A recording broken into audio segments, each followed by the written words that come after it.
जय हिंद वंदे मातरम दोस्तों आज मैं आप लोगों को एक किसी से मिलवाना चाहता हूँ।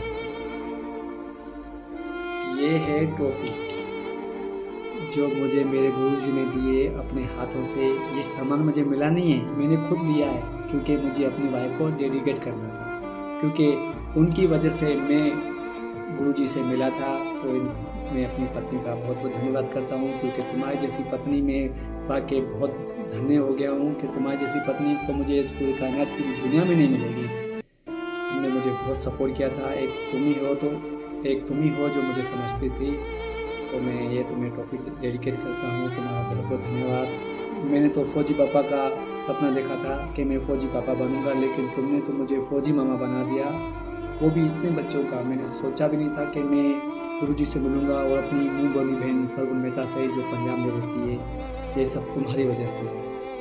तो गुरुजी, मैंने आपसे झूठ बोला था, और दोस्तों जो भी मुझे इनवाइट करते थे शादियों में, पार्टियों में, कार्यक्रम में कि आप भाभी जी को लेके आए, भाभी जी को लेके आए, वो क्यों नहीं आती, तो मैं बात को घुमा लेता था।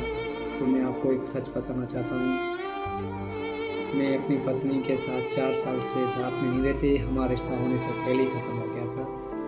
आपसी सहमति से हमारे घर वाले उनके घर वाले आपस में बैठे तो हमारा रिश्ता ख़त्म हो गया। लेकिन मैं उसे अपनी दिल से, पत्नी आत्मा से उसको पत्नी मानता हूँ, क्योंकि उसके पिताजी मेरे अच्छे दोस्त थे, उसके भाई से मेरी अच्छी दोस्ती थी, उसके पिताजी ने मुझे अपना बेटा माना था।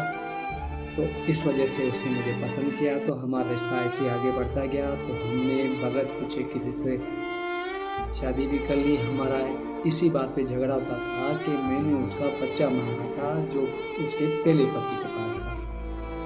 तो हमारा हर रोज झगड़ा होता था बच्चे का, क्योंकि मुझे उसके बच्चे को इंडियन आर्मी में भेजना था।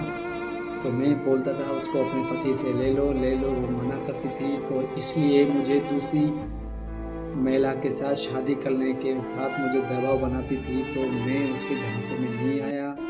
तो बहुत सी ऐसी बातें, वो मुझे मरने की धमकी देती थी। तो मैंने शादी नहीं की, क्योंकि मैंने उसे अपनी आत्मा से, उसके मतलब दिल से उसको पत्नी माना था। तो इसलिए मैंने दूसरी शादी किसी और से नहीं की। मुझे उसको मैंने बहुत उसको समझाया, लेकिन वो नहीं मानी। तो इस वजह से हम अलग हो गए। तो मैं दोस्तों से क्षमा चाहता हूँ जिससे मैं झूठ बोलता था। मेरी पत्नी हाउस वाइफ है, वो बाहर गई है, वो बिजी है, ये है, वो है।